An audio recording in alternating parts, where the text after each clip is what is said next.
여러분 안녕하십니까? 6월 27일 화요일 MBC 정오뉴스입니다. 문재인 대통령이 취임한 뒤 처음으로 국무회의를 주재했습니다. 청와대는 법무부 장관 후보자 등 장차관급 인사 4명을 발표했습니다. 이재민 기자입니다. 문재인 대통령은 자신이 처음 주재한 국무회의에서 미국 방문 기간 동안 한치의 흔들림 없이 국정을 잘 운영해달라고 국무위원들에게 당부했습니다. 특히 추가 경정 예산안과 정부조직법 개편안 처리를 강조했습니다. 지금이 경제를 회복시킬 골든타임이라며 야당의 추경과 정부조직 개편안 처리 협조를 요청했습니다. 국무회의 형식에 대해선 활발한 토론이 생명이라며 대통령과 총리 의견에 언제든지 이의를 제기해달라고 말했습니다.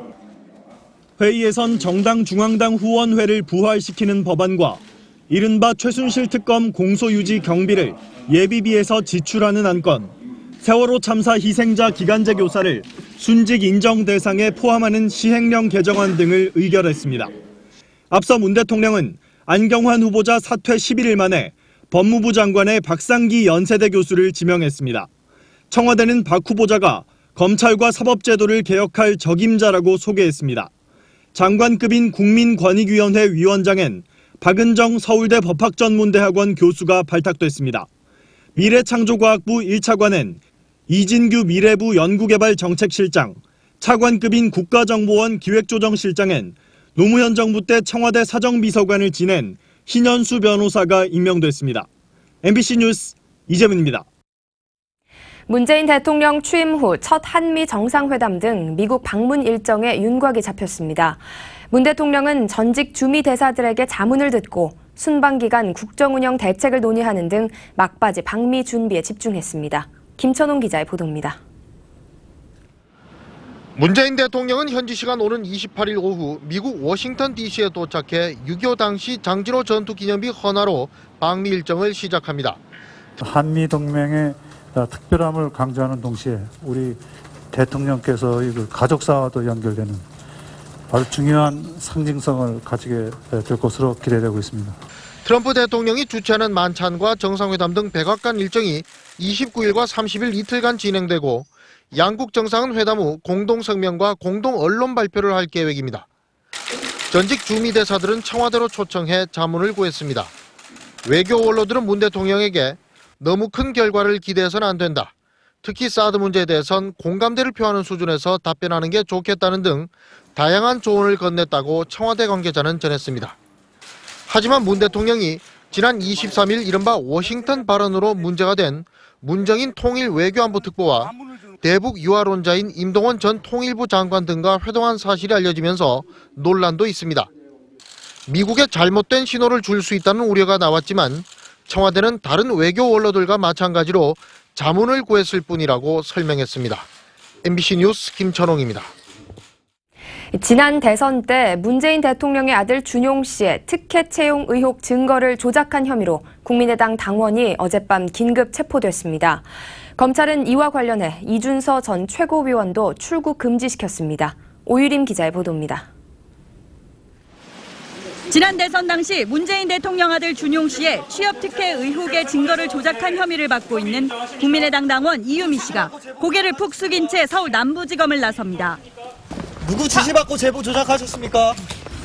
혼자 하신 거예요? 검찰은 어제 이 씨를 참고인 신분으로 소환해 조사하다 공직선거법상 허위사실 공표 혐의로 어젯밤 긴급 체포했습니다.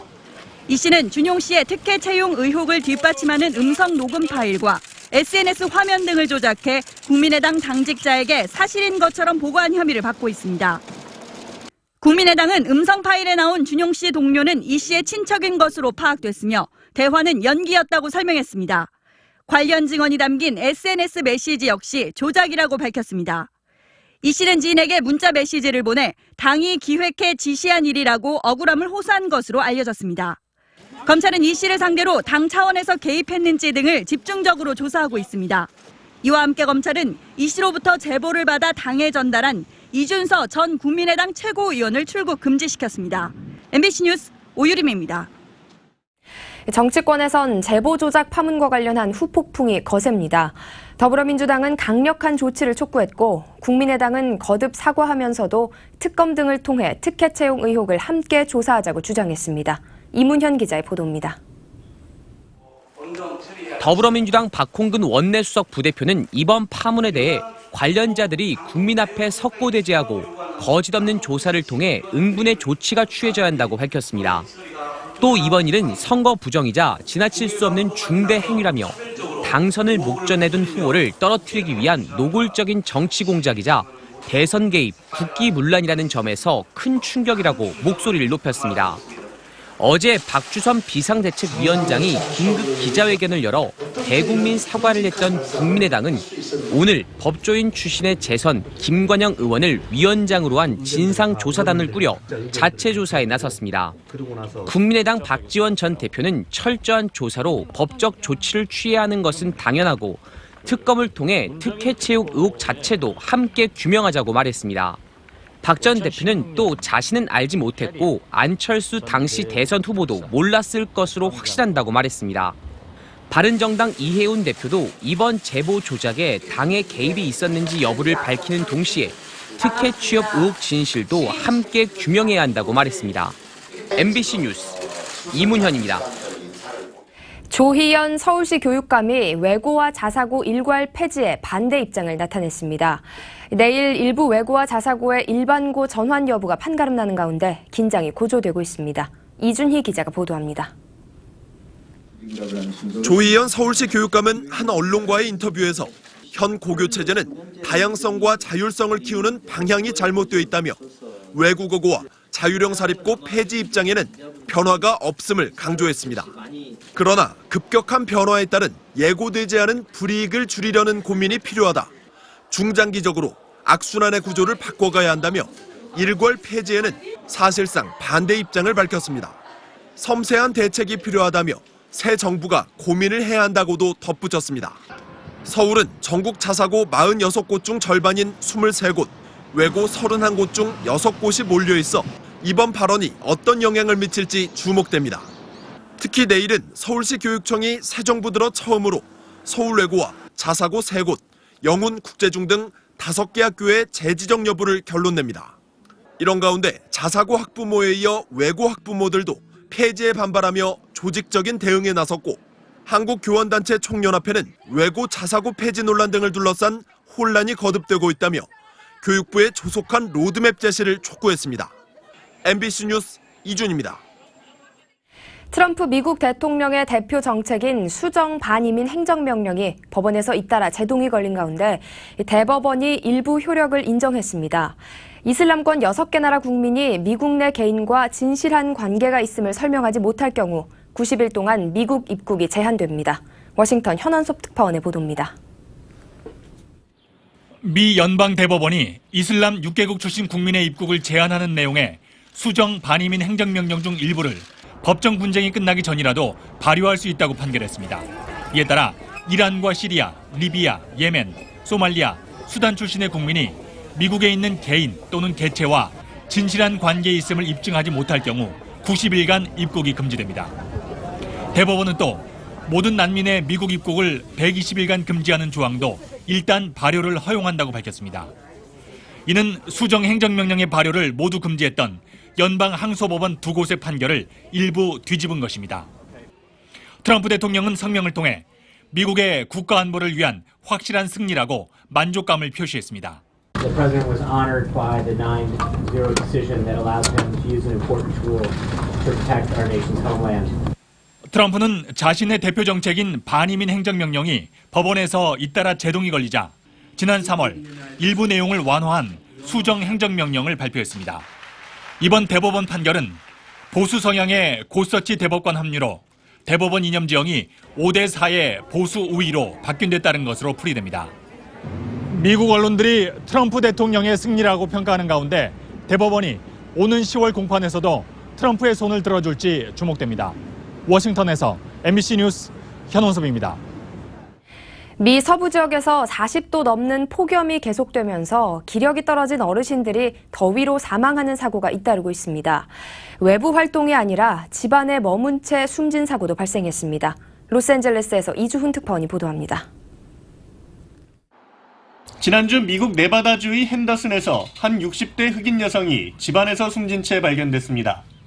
섭씨 40도를 웃도는 폭염이 일주일 이상 이어지는 가운데 사고 당시 집안의 온도는 60도까지 치솟은 것으로 알려졌습니다.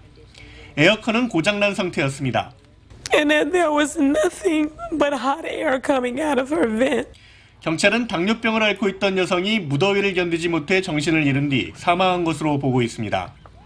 애리조나주에서는 알츠하이머 요양시설에 있던 78살의 여성이 거리로 나왔다가 더위에 지쳐 목숨을 잃었습니다. 함께 거리로 나섰던 또 다른 여성은 구조된 가운데 병원의 환자 관리에 대한 문제가 있었는지 조사가 진행 중입니다. 근육량과 지방이 적은 노년층과 어린이들은 일반 성인에 비해 탈진 속도가 더 빠르기 때문에 주의가 필요합니다. You may not realize how hot you are getting.